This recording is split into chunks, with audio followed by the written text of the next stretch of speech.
बिस्मिल्लाहिर्रहमानिर्रहीम, अस्सलाम वालेकुम। Welcome to Dark and White with Sadia Bukhari. नाज़रीन, आजकल हम देख रहे हैं कि सुसाइड जो है वो बढ़ती चली जा रही है। हम इस पे पहले भी पॉडकास्ट कर चुके हैं, लेकिन सुसाइड जो है वो एक खौफनाक ट्रेंड बन चुका है।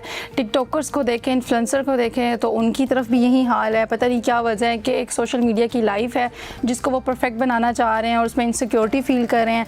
और दूसरी तरफ अगर हम यूनिवर्सिटी के स्टूडेंट्स को देखें तो आपके आंखों के सामने ही है कि फातिमा जिन्ना यूनिवर्सिटी में हुआ, लाहौर यूनिवर्सिटी में हुआ, उसके अलावा किसी और भी यूनिवर्सिटी में हुआ।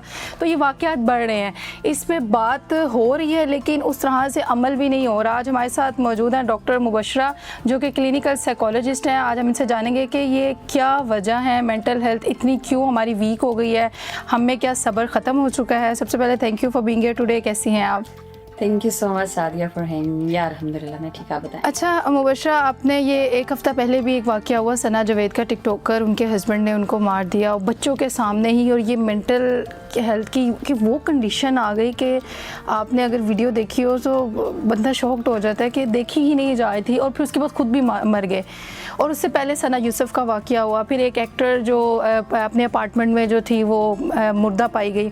और इस तरह के बहुत सारे वाक़यात, फिर यूनिवर्सिटी के वाक़यात, ये हमें किस तरफ लेकर जा रहे हैं। हम तो समझ रहे थे कि हम अब 2026 में हैं और जनरेशन चेंज हो रही है, और अब ये क्या है? अच्छा, सबसे पहले तो ये है कि हमने मेंटल हेल्थ को ना लग्जरी समझ लिया है, but it's a human basic need. जैसे आपके खाना पीना है, इसी तरह से जैसे आपको बुखार होता है तो आप डॉक्टर के पास जाते हैं, लेकिन हमारे यहाँ ये है कि मेंटल हेल्थ को टैबू समझा जाता है। कहा जाता है कि नहीं, ये तो पागलों का इलाज करते हैं, क्यों प्रोफेशनल सीख करें। तो अगर आप इन सारे केसेस में बात करें तो ये सारे जो केसेस हैं ये मिस हैंडल हुए हैं। अगर यूनिवर्सिटीज़ में जो स्टूडेंट है उसको किसी भी तरह की कोई परेशानी है, या वो बहुत ज़्यादा किसी चीज़ से फ्रस्ट्रेटेड है, या आप देखें कि आजकल हमारे जो रिलेशनशिप्स हैं वो इतनी सिंसेरिटी और लॉयल्टी के साथ नहीं बनते हैं, जल्दी खत्म जाते हैं। अगर कोई भी मसला मसाइल है तो इसका मतलब ये है कि हमें चीज़ों को मैनेज करना सिखाया नहीं गया। वो जो स्ट्रेस है वो हम अकेले बेयर कर रहे हैं, ना फैमिली से शेयर कर रहे हैं, ना कोई फ्रेंड ऐसा मिला जिससे बात की जाए। और फिर हमें जो है वो डर लगता है प्रोफेशनल हेल्प सीख करते हुए, और जिसकी वजह से हमारी mental health day by day जो है वो डिसऑर्डर बन जाती है। और फिर एट द एंड वो सुसाइडल थॉट्स आप पर इतनी हावी हो जाती हैं कि आपको सवाए एक चीज़ की अपनी जान लेने के कुछ और रास्ता समझ नहीं आता। अभी जो आपने सना जावेद की बात की जी, इसका तो टोटली जो मुझे लगता है वो कॉन्टेक्स्ट से डिफरेंट है। ये कोई सुसाइड का केस नहीं है। इसमें देखा यह जाता है कि वो जो लड़की है, अल्लाह ताला उसकी मगफिरत फरमाए, पहले वो मैंने उसको फर्स्ट टाइम उसको, क्योंकि आपने पॉडकास्ट करना तो मैंने उसको फर्स्ट टाइम उसका जो सारा टिकटॉक अकाउंट है वो मैंने उसको स्क्रॉल किया और देखा। सबसे पहले वो आती है गाउन में और मास्क में, ठीक है। और मेरा नहीं ख्याल कि वो जो उसकी पहली शादी थी उसी के दौरान उसकी वो वीडियोस बनी थी, या फिर जो उसकी दूसरी शादी थी उसके बाद या उससे पहले बनी थी। 2024 में ये अकाउंट स्टार्ट कर दिया। फिर आहिस्ता आहिस्ता जब हम जैसे लोग उसकी वीडियोस को लाइक करना शुरू करते हैं, कमेंट करना शुरू करते हैं, व्यूअरशिप बढ़ती है। तो वहां पर आप देखें कि एक जो कंटेंट क्रिएटर है उसको पॉजिटिवली रीइंफोर्समेंट मिल रही है। वो पॉजिटिवली रीइंफोर्स, उसको लगता है कि हाँ मैं ऐसी वीडियोस बनाऊंगी तो लोग मुझे ज्यादा देखेंगे। तो मुझे लगता है कि असल मसला हम जैसे लोगों का भी है, आम आवाम का भी है। हम नीचे आकर तो बड़ा कमेंट कर रहे होते, जज कर रहे होते हैं, हम मर गए, अच्छा हुआ, गैरत के नाम पर। मैं देखा लोगों ने बहुत गंदे कमेंट्स किए हुए थे कि इसके साथ ऐसा ही होना चाहिए। आप क्यों देख रहे हैं? और फिर मैंने किसी यकीन करें, फिर जब मैंने इस पे एक रील बनाई, कोई मैसेज दिया, तो लोग मुझे भी कहते हैं कि इंशाल्लाह तुम्हारे साथ भी ऐसा ही होगा, तुम भी। यानी कि इतने लोग जहालत में हैं कि हम दूसरों को जज करने में, या हम नाउज़ुबिल्लाह खुदा बन के खुद फैसला करने की कोशिश में लगे हुए हैं कि यार नहीं, ये हमने कह दिया तो ये ऐसा ही होना चाहिए। सादिया, पहले दौर में ये होता था कि लोग एक दूसरे का ना हाल पूछते थे, दिल का हाल पूछते थे, जेन्युइन किसी के साथ बैठते थे, किसी का दर्द सुनते थे। आजकल मेंटल हेल्थ इश्यूज इसलिए भी ज्यादा हैं कि आप देखेंगे हमारे पास कोई खालिस रिश्ता है नहीं, इस तरह रिश्ता बनता है, इस तरह पेरेंट्स के अलावा तो अभी कोई भी खालिस नहीं है। मतलब वही ना कि अभी आपका जो रिश्ता जो है वो आपने बनाया भी बहुत जल्दी, खत्म भी बहुत जल्दी हो गया। तो हम टोटली डिपेंडेंट हो गए इस वर्चुअल वर्ल्ड पर, जहाँ पर हमारा जो इमोशनल कनेक्शन है वो किसी पर्सन के साथ नहीं है, फिजिकल तो बिल्कुल भी नहीं है। आप जितना मर्जी कह लें कि हम जो है वो बहुत डिजिटल फास्ट वर्ल्ड में बैठे हुए हैं, but still we need a person कि जिसके साथ हम बात कर सकें, दिल की बात कर सकें, हमारा कोई मसला डिस्कस कर सके, जो हमें गाइड कर सके। क्या पता हमारा दोस्त इतना अच्छा हो, वो हमें हमारे मसले का हल ना बताए, लेकिन हमें गाइड करे कि ये क्लिनिकल साइकोलॉजिस्ट हैं, ये आपको हेल्प करेंगे, गाइड करेंगे आपके मसलों में, और आप जिस तरह से सफर कर रहे हैं आप हील हो सकते हैं। तो हमारे यहाँ जो है वो लोगों को इस बात की इंसाइट ही नहीं है कि अगर आपकी लाइफ में किसी तरह का भी कोई प्रॉब्लम आ रहा है तो हम अपनी मेंटल हेल्थ को प्रायोरिटी पर रखें, लेकिन हम उसको सबसे ज्यादा जो है डिस्करेज करते हैं, सिर्फ इसलिए कि नहीं कोई मुझे देख लेगा, कोई मुझे सुन लेगा, किसी को पता चल जाएगा तो वो लोग क्या कहेंगे कि मैं एक छोटा सा स्ट्रेस भी नहीं कर सकती। लेकिन जब चीजें आउट ऑफ कंट्रोल होती हैं तो फिर आपकी बॉडी जो है उस चीज को, लेकिन सुसाइड तो एक वाहिद हल नहीं है ना, मामला बहुत सारे होते हैं। जैसे अभी आपने ये टिकटॉकर की भी बात की, और इससे पहले भी ये जितने भी मामला हुए, ठीक है इसके पीछे बहुत सारे रीज़न होंगे, लेकिन सुसाइड एक वाहिद हल तो नहीं है ना कि हम एक ज़िंदगी लाइफ बहुत प्रीशियस है और हम एक एंड निकालें कि जनाब अब तुमने मर जाना है, एक लास्ट हल है कि आपने या गोलियां खा लेनी है या मार देना है या मर जाना है। ये बहुत आपकी ना ऐसी स्टेट होती है, मैं समझती हूँ जब भी हमें पता चलता है ना किसी ने सुसाइड अटेम्प्ट किया है, आप उसकी बेबसी का अंदाजा नहीं लगा सकते कि बिलियन ऑफ पीपल इस पूरे वर्ल्ड में हैं, क्या उसको किसी एक से भी तवक्को नहीं थी मदद की, हमदर्दी की, कि कोई मेरी बात सुन लेगा, मेरे पेन को अंडरस्टैंड करेगा। ये कोई ऐसी चीज नहीं है जो हम बहुत खुशी से कर रहे हैं। आप देखिए वो पेन की क्या इंटेंसिटी, क्या लेवल होगा कि आपको तो खुद से तो उम्मीद है ही नहीं, खुद को तो आप वर्थलेस कंसीडर कर चुके हैं, यूजलेस कंसीडर कर चुके हैं, आप इतनी हेल्पलेसनेस के स्टेज पर होते हैं कि आपको लगता है कि मेरे अंदर तो कोई अच्छी चीज है ही नहीं, लेकिन आपको दुनिया में भी कोई अच्छी चीज नजर नहीं आ रही, आपको कोई एक रिश्ता नहीं मिल रहा, ना घर से, ना बाहर से, ना कम्युनिटी से। और मैं हैरान होती हूँ कि हमारी सोसाइटी में अभी भी औरत तो वैसे ही छोटी सी गलती करे तो पिसती है, लेकिन अगर कोई ज़रा ज़्यादा हो जाए तो उसको इतना खींचता है, इतना उसको डिग्रेड करते हैं, डिसरिस्पेक्ट करते हैं कि पता नहीं शायद उसका कोई मुकाम ही नहीं है। तो ये एक बहुत बड़ा मसला है, ये हम 2026 में भी नहीं इसको ठीक कर पा रहे हैं। नहीं देखो सादिया, जिंदगी में प्रॉब्लम जो हैं वो एंड तक रहेंगी, वो कयामत तक रहेंगी। आपको ये देखना है कि हम कितनी चीजों को सही तरह से मैनेज कर सकते हैं।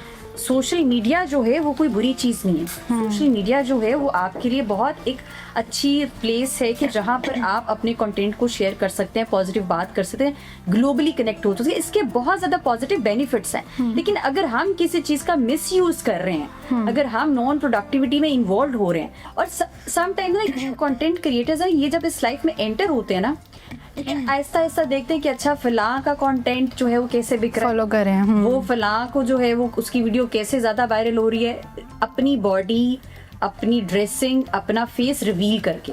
ये हमारी सोसाइटी को बड़ा एक अजीब सा, बहुत अजीब तरफ लेके जा रही है कि ये अगर हम एक ट्रेंड को फॉलो करेंगे तो लोग फिर इसी तरफ ही आ जाएंगे। साथ ही मुझे लगता है कि ना मर्द समटाइम्स ना चाहता है कि मैं हर चीज को कंट्रोल करूं। ऐसा है, जब आप अगले पर्सन को कंट्रोल नहीं कर पाते, सना यूसुफ के केस में क्या था, आप उसमें भी यही से कंट्रोल करना चाहते थे, आप चाहते थे कि जैसा आप चाहते हैं वो बंदी वैसा ही एक्ट करे, उसने नहीं किया तो आपने उसको मार दिया। ऐसा यहाँ पर भी क्या है, अच्छा चलो ठीक है, मान लिया जब आपसे उसने शादी की थी, क्या आपको तब नहीं पता था कि वो किस तरह की लड़की है, वो कंटेंट बनाती है, वो वीडियोस बनाती, फिर आप भी उन वीडियोस पर थे। मुझे एग्जैक्ट रीजन नहीं पता कि उसने उसको क्यों जो है वो कत्ल किया, लेकिन कुछ लोग जो बोल रहे हैं कि गैरत के नाम पर कत्ल, लेकिन मुझे नहीं लगता ये गैरत के नाम पे तो डायलॉग है ना, गैरत के नाम पे आप डायलॉग दे के किसी की जान ले लें और सब कुछ कर लें, ये तो कोई तरीका नहीं है। अगर हम यूनिवर्सिटी की बात करें तो यूनिवर्सिटी में रुझान डे बाय डे बढ़ गया है। एकेडमिक प्रेशर कहेंगे, क्या कहेंगे, पेरेंट्स की तरफ से कोई शेयरिंग नहीं है कि क्या वजह है। और अगर मैं बात करूं कि हमारी गवर्नमेंट को चाहिए कि क्या कोई इस तरह का लॉ पास करे कि बच्चे जो एकदम से सुसाइड करने लग गए हैं, और किस तरफ जा रहे हैं हम लोग। अच्छा, जो बच्चे आजकल सुसाइड जो है बहुत ज़्यादा शुरू हो गया है, इसमें बहुत एक इम्पॉर्टेंट रोल जो है वो हमारे सोशल मीडिया एक्सपोजर का भी है। अच्छा, वो कैसे? वो इस तरह से है कि पहले लोगों को ये नहीं पता था कि शायद कहीं पर अगर कोई सुसाइड अटेम्प्ट कर भी रहा था, सोशल मीडिया पर इतना जो है वो नहीं चीज़ें एक्सपोज होती थी। लेकिन अब अगर देखिए एक ही यूनिवर्सिटी का एक केस आया, लेकिन फौरी तौर बाद उसी यूनिवर्सिटी से दूसरा केस आया। कैसे? इसका मतलब है कि एक बंदी ने ये सोचा कि अगर आपकी जिंदगी में कुछ अच्छा नहीं चल रहा, मेरी कंट्रोल में कुछ नहीं है, मैं बहुत आइसोलेटेड फील कर रही हूँ, मेरा वो एक अच्छे कनेक्शंस नहीं है, या मैं फेलियर फील कर रही हूँ, या मेरे घर में जो है उस तरह से मेरी कोई बात सुनने वाला नहीं है, मेरी कम्युनिटी में अच्छे लोग नहीं है, मेरे पास कोई ऐसे सेफ स्पेस नहीं है जहां पर मैं अपने नेगेटिव इमोशंस को एक्सप्रेस कर सकूं, जहां पर मैं अपना दर्द बयान कर सकूं। तो हमारी जो फलां डिपार्टमेंट का फलां लड़का था, तो उसने भी अपनी आपकी जान लेकर अपनी जिंदगी ही खत्म कर दी। तो ये लास्ट सोल्यूशन है। तो हमें इस चीज को नॉर्मलाइज करना पड़ेगा कि मेंटल हेल्थ जो है वो आपके लिए, आप उसको प्रायोरिटी और बेसिक नीड समझे। सेकेंड इज के हेल्प सीख करना कोई वीकनेस नहीं है। आप जब थेरेपी लेने आते हैं, ये बिल्कुल मैजिक की तरह आपको हेल्प करती है। बहुत ज्यादा लोग हैं, अब तो बहुत, जो हम बात करें बॉलीवुड, हॉलीवुड और हमारे पाकिस्तान में भी इस चीज को बहुत प्रमोट किया जा रहा है सोशल मीडिया पर, ड्रामास के थ्रू। लेकिन ये भी तो है ना कि जिस बंदे की मेंटल हेल्थ वीक है, या वो इस तरह के क्राइसिस से गुजर है, ओवर थिंकर भी है और चीज़ों को फेस कर रहा है, हम कहते हैं यार इसको तो बहुत ज़्यादा बीमारी है, इससे तो दूर रहो, इससे तो दोस्ती नहीं करनी, इससे बात नहीं करनी, इसका मसला नहीं सुनना। ये शायद हमारे स्टूडेंट्स के साथ हो रहा है, क्योंकि मैं खुद भी एक एमफिल की स्टूडेंट हूँ। स्टडी का प्रेशर तो है एक, लेकिन जो दूसरा एक इशू है वो, हम इसको यूनिवर्सिटी के अंदर क्या सेशन होना ज़रूरी है? बहुत ज़रूरी। मुझे तो ये लगता है कि आप किसी कंपनी में काम कर रहे हैं, आप किसी स्कूल में काम करें, कॉलेज में हैं, आप यूनिवर्सिटी में हैं, हर जगह वेलबिंग सेंटर होना चाहिए। आपकी मेंटल हेल्थ को प्रायोरिटाइज करना चाहिए। उसकी सबसे बड़ी वजह ये होती है कि आप जैसे जैसे ग्रो कर रहे होते हैं, तो आपके लिए कुछ मसले बड़े न्यू होते हैं, आप उनसे फेमिलियर नहीं होते हैं, तो आपको ये नहीं पता चलता कि उनको टैकल किस तरह से किया जाए। तो ऑलरेडी आपके पास जो एक्सपर्ट्स हैं, आप उनको बताया जाए कि आपकी जो आइडेंटिटी है वो रिवील नहीं की जाएगी, आपकी सारी इंफॉर्मेशन कॉन्फिडेंशियल रखी जाएगी, आपको वो सेफ स्पेस प्लेस जो है वो आपको प्रोवाइड की जाए, ताकि वहां पर जो है ना जाकर उनसे आप जरूर कनेक्ट कर सकें। लेकिन जब आपके पास ये, समटाइम्स आप देखें कि यूनिवर्सिटी ऑफ लाहौर ने भी अब वेलबिंग सेंटर बना दिया और भी यूनिवर्सिटीज ने बना दिया, बट स्टिल लोगों को इस बात की अवेयरनेस नहीं है कि हमने किस मसले को आइडेंटिफाई करते हुए वहां तक जाना है। तो मुझे लगता है कि हर डिपार्टमेंट में ये एक यूनिवर्सिटी की रिस्पॉन्सिबिलिटी है कि हर डिपार्टमेंट के लिए, बच्चों के लिए, इवन दो टीचर्स के लिए, वहाँ पर का जो स्टाफ है उसके लिए स्पेशली ट्रेनिंग्स अरेंज की जाएं कि मेंटल हेल्थ के सिम्टम्स क्या होते हैं। आपको पता कैसे चलता है कि अभी जो है वो आपके साथ कोई मेंटल हेल्थ प्रॉब्लम चल रहा है, तो उसके लिए आप जब खुद उसको आइडेंटिफाई करेंगे, फिर आपको पता चलेगा कि अच्छा अब मैंने वेलबिंग सेंटर पर जाकर किसी क्लिनिकल साइकोलॉजिस्ट को कंसल्ट करना। तो इसलिए अवेयरनेस बहुत ज्यादा जरूरी है। लेकिन अगर कोई मर जाता है ना, तो यही टीचर्स या कोई आके आपको जब कंप्लेन करते हैं तो वो कहते हैं यार इसका पर्सनल इशू था इसलिए इसने सुसाइड कर ली। अगर तो आपका स्टूडेंट आपकी यूनिवर्सिटी में सुसाइड अटेम्प्ट कर रहा है, फिर पर्सनल इशू नहीं है। ठीक है। फिर ये था कि क्लास में अगर 10-20 बच्चे हैं, तो जो है वो ऐसी बात नहीं है कि आज उसे स्ट्रेस आया और उसने आज ही सुसाइड अटेम्प्ट करी। ठीक है। उसका पिछला पूरा बैगेज था जो शायद इर्द गिर्द के लोगों को नजर नहीं आया। क्यों? क्योंकि जो है वो मेंटल हेल्थ इश्यूज हमारे जो हैं वो बिल्कुल आपको दिखाई नहीं देते। अगर हमारा बाजू टूटा, यहाँ पर पट्टी लगी हो, हर बंदा पूछता है आप कैसे हैं, क्या हाल है। लेकिन अगर हम उदास बैठे हैं, चुप बैठे हैं, पहले हम बहुत अच्छा दूसरों के साथ घुलते मिलते थे, अब हम नहीं करते हैं, तो हम जो है उस चीज को बॉदर ही नहीं करते कि बंदे में चेंजिंग्स क्यों आ रही है। हमेशा आती है लेकिन हम नोटिस नहीं करते। तो टीचर्स को वहां पर ट्रेन इस तरह से किया जाए कि अगर आपकी क्लास में कोई बच्चा पहले बहुत ज्यादा बोल रहा था, या फिर बच्चा बहुत ज्यादा चुप रहता है, या वो पार्टिसिपेट नहीं करता, या फिर जो है वो लंच के टाइम पर या वो कोई एक्स्ट्रा करिकुलर एक्टिविटीज में नहीं है, तो आप एकदम बात करें। अगर वो आपसे बात नहीं कर रहा तो आप उसको एटलीस्ट गाइड करें कि हमारे यहाँ जो है वो वेलबिंग सेंटर है, अगर आपके पास कोई भी ऐसी प्रॉब्लम है जो आप दूसरों के साथ शेयर नहीं करना चाहते, आप वहाँ पर जाके कंसल्ट करें। अच्छा, एक जुमला मुबशरा बोला जाता है कि कुछ नहीं होता, सब ठीक हो जाएगा। ये जो एक जुमला है ये आपकी मदद कर सकता है, आपको स्ट्रेस से निकाल सकता है, आपकी ज़हनी कंडीशन को ठीक कर सकता है, कि ये बस एक फॉर्मेलिटी ही है? अच्छा, अगर मुझे भी कोई बहुत ज़्यादा कोई प्रॉब्लम है, ठीक है, और मैं उस प्रॉब्लम में मैं बहुत ज़्यादा इमोशनली एग्जॉस्टेड हूँ और मैं बहुत ज़्यादा आइसोलेटेड फील कर रही हूँ, और कोई पर्सन मेरे पास आए और वो सिर्फ आके सिर्फ एक जुमला बोले, कोई बात नहीं, सब ठीक हो जाएगा, तो ये आपको थोड़ा बहुत with in a few minutes के लिए टेम्परेरी रिलीफ तो दे सकता है, लेकिन आपको नेक्स्ट उस पर्सन की बात सुननी है, जज किए बगैर। ठीक है। पहले आप उसको कहें कि हाँ कोई मसला नहीं, हम सबके साथ प्रॉब्लम्स होती हैं, मेरे साथ भी होती हैं, तो लेट्स टॉक अबाउट इट। पहले तो आप उसे कि इमोशंस को एक्सप्रेस करें, वो बहुत ज्यादा जरूरी है, लेकिन हमारे यहाँ डिस्करेज किया जाता है। दूसरा पर्सन भी थोड़ा सा हेजिटेंट फील करता है कि नहीं मैं शेयर नहीं करूंगा, क्योंकि अगर मैं करूंगा तो नेक्स्ट पर्सन मुझे जज ना करे और ये जाके किसी और को ना बता दे। ट्रस्ट इश्यूज बहुत ज्यादा है, जिसकी वजह से हम बात ही नहीं कर रहे हैं। समटाइम्स ऐसी बातें दोस्त जाते हैं, दोस्त पूछते हैं कि आप कैसा फील कर रहे हो, चेक इन भी रखते हैं, यानी पूछना जरूरी है, डिस्कशन पूछना बहुत ज्यादा जरूरी है। और सब अगर अगला बंदा आपके साथ शेयर नहीं कर रहा है लेकिन वो लो फील कर रहा है, प्लीज आप उन पर चेक इन रखें और आप देखें कि उसके बिहेवियर्स तो नहीं चेंज हो रहे, उसके पैटर्न्स तो नहीं चेंज हो रहे, पहले कैसा फील करता था अब उसमें क्या डिफरेंसेस आ रहा है। आप सिर्फ उसके पास बैठकर उसको 1 घंटा सुन लें, आप कुछ ना बोलें। लास्ट में मैं आपसे पूछूंगी कि बच्चों से रिलेटेड भी पूछूंगी, हम लोग बहुत ज़्यादा अकेलेपन का शिकार होते जा रहे हैं। बच्चों को देखें तो बच्चे भी अब ना कॉर्नर्स में बैठने लग गए हैं, हम बच्चों को बहुत अजीब तरीके से ट्रीट कर रहे हैं। ये वजह पेरेंट्स का बिहेवियर है, बच्चे जो देख रहे हैं वो उसी तरह से अपने बहन भाइयों के साथ सलूक कर रहे हैं। अगर वो एक दूसरे को गालियाँ दे रहे हैं तो बच्चे अपने बहन भाइयों को गालियाँ दे रहे हैं, और उसी तरह से बच्चे भी अजीब सा बिहेव करने लग गए हैं, चीज़ें भूलने लग गए, घबराने लग गए हैं, स्टडी में फोकस नहीं है, स्ट्रेस बहुत ज़्यादा ले रहे हैं।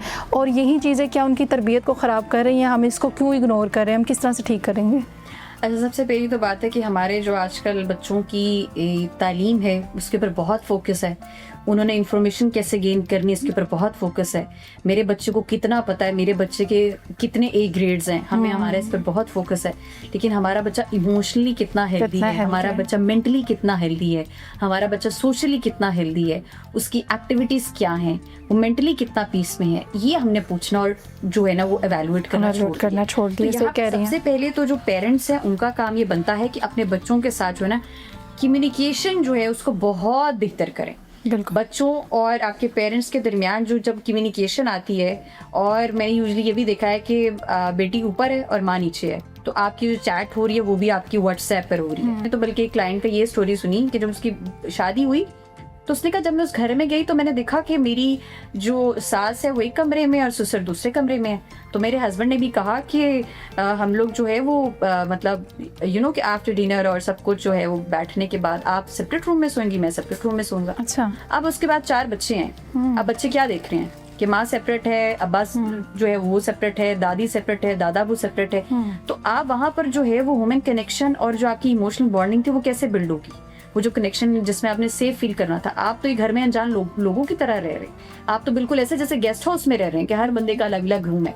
तो वो जो एक कनेक्शन है ना वो हमने तोड़ दिया है। वो कम्युनिकेशन कम्युनिकेशन में आपका वो जो एक बच्चे के साथ बॉन्ड बिल्ड होना था वही आपका मिसिंग है। तो तरबियत के नेक्स्ट स्टेप पर आप कैसे जा सकते हैं? तरबियत का नेक्स्ट स्टेप है कि बच्चे को बताना कि यू आर वर्दी, आप यूनिक हो, उसका कॉन्फिडेंस बिल्ड करना, उसको अच्छी चीजें बताना। वो पेरेंट्स से ही हो सकती है, अगर पेरेंट्स अपना रवैया ठीक रखें तो बच्चे भी ठीक है। फिर ऑफ कोर्स टीचर्स का भी एक रोल है। और यहाँ पे मुबशरा आप क्या हमारे पेरेंट्स को भी और हमारे यंगस्टर्स को मैसेज देना चाहेंगे कि अगर आपको सुसाइडल थॉट्स आ रही हैं और आप थेरेपी से भी भाग रहे हैं तो आप कौन सा ऐसा काम करें कि जिससे आप इन चीज़ों से हट जाएं? आपकी ज़िंदगी बहुत खूबसूरत है यार, इसको इस तरह से ज़ाया कर देना गलत है। क्या मैसेज देंगे ऑडियंस को? मैं यही मैसेज देना चाहूँगी कि आपकी ज़िंदगी जो है वो बहुत कीमती है, और ये जो हमारी लाइफ है ये बम्पी रोड है। इसमें कभी अच्छी चीजें आएंगी, कभी खराब चीजें आएंगी, कभी अच्छे लोग आएंगे, कभी बुरे लोग आएंगे। ये पार्ट ऑफ लाइफ है, ये आपको एक्सेप्ट करना पड़ेगा।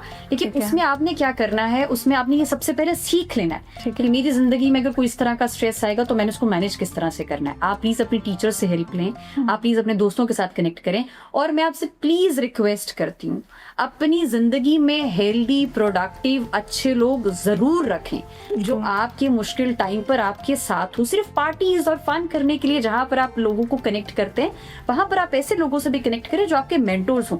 आपकी जिंदगी में बहुत बड़ा भी मसला है तो आप स्ट्रेट अवे उनके पास जाकर जो है उनसे बात करें। और उसके साथ साथ जो है आप अपनी मेंटल हेल्थ को प्लीज प्रायोरिटाइज करें। और अगर आपको कभी भी लगे आपके घर में, आपके इर्द गिर्द, वर्क प्लेस पर कोई भी किसी तरह के मेंटल हेल्थ इश्यूज के साथ सफर कर रहा है तो सबसे पहले आप उसको सुने और अगर आपको लगे कि आपकी गाइडेंस से वो ठीक हो सकता है तो उसको गाइड करें।